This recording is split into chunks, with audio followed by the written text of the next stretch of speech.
আসসালামু আলাইকুম এভরিওয়ান। একটা কমেন্ট আসছে যে আমি এসএসসিতে জিপিএ 3.83 পাইছি অ্যান্ড এইচএসসিতে জিপিএ 5 পেয়েছি। এখন আমার স্বপ্ন সেনাবাহিনীতে অফিসার হব। আমি যদি সৈনিকে ঢোকার পর কি আইএসএসবি পরীক্ষা দিতে পারবো? এই পয়েন্ট নিয়ে স্যার প্লিজ একটু দয়া করে জানাবেন। থ্যাংক ইউ সো মাচ আপনাকে। ভেরি ইম্পর্টেন্ট একটা কোশ্চেন। সেটা হচ্ছে আপনি যদি ডাইরেক্টলি সিভিল থেকে যদি আপনার আর্মিতে অফিসার পদে অ্যাপ্লাই করেন বা অফিসার পদে যেতে চান, তাহলে আপনাকে হচ্ছে দুইটাতে মিলে 9.5 লাগবে। মানে হচ্ছে আপনার একটাতে এসএসসিতে যদি এ প্লাস থাকে, তাহলে হচ্ছে আপনার ইন্টারে হচ্ছে 4.5 লাগবে। দুইটাতে মিলে 9.5 হলে আপনার ডাইরেক্টলি সিভিল থেকে অফিসার পদে অ্যাপ্লাই করতে পারবেন। আর যদি আপনি সৈনিক থেকে যেতে চান, সৈনিক থেকে যদি আপনার এক্সাম দিয়ে অফিসার পদে যেতে চান, তাহলে আপনাদের জন্য বিশেষ একটা সুযোগ সুবিধা আছে। সেটা হচ্ছে আপনার দুইটাতে মিলে মাত্র 8 পয়েন্ট লাগবে। মানে হচ্ছে আপনার গড়ে যদি 4 পয়েন্ট করেও থাকে, মোট যদি 8 হয়, তাহলে হচ্ছে আপনার সৈনিক থেকে অফিসার পদে যেতে পারবেন।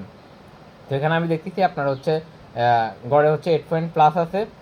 8 পয়েন্ট, যেহেতু আপনার যে এসএসসিতে হচ্ছে 3.50 উপরে আছে অ্যান্ড হচ্ছে ইন্টারে আপনার এ প্লাস আছে, অবশ্যই আপনি সৈনিকে যাওয়ার পর অফিসার পদের জন্য ট্রাই করতে পারেন। যদি আপনার কপালে থাকে, ভাগ্যে থাকে, ইনশাল্লাহ আপনি জবটা পেয়ে যাবেন।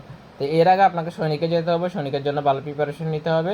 এখন থেকে প্রিপারেশন নেন, প্রস্তুতি নেন, যেন আপনার স্বপ্ন পূরণ করতে পারেন। তো কেউ যদি কোনো বিষয় জানতে চান, অবশ্যই কমেন্ট করবেন। যতটুকু আমি জানি আপনাদেরকে বলার ট্রাই করবো। বাই, আল্লাহ হাফেজ।